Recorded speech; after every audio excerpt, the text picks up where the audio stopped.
ল্যাপটপের মনিটর, আর এটা হচ্ছে আমার ডেস্কটপের মনিটর।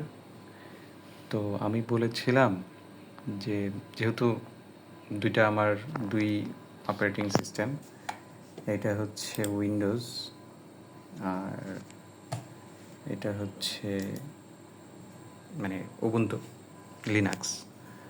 তো দুই সিস্টেমে থেকে দুইভাবে কাজ করা একটু ডিফিকাল্ট হয়। আমাকে এইচডিএমআই পোর্ট দিয়ে এটাকে নিয়ে আসতে হয়।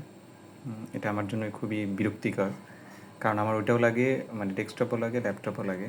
তা আমি হচ্ছে এটাকে একটু চেষ্টা করছি যেন আমার যে ওয়াইফাই আছে, ওয়াইফাইয়ের মাধ্যমে এটা দুইটা যেন আমি এইখান থেকে কোনো কিছু যদি এই জায়গা থেকে কোনো কিছু যদি কোনো একটা অ্যাপের এক্সটেন্ড ভার্সন এটাতে নিতে চাই, সেক্ষেত্রে কাজ করে কিনা।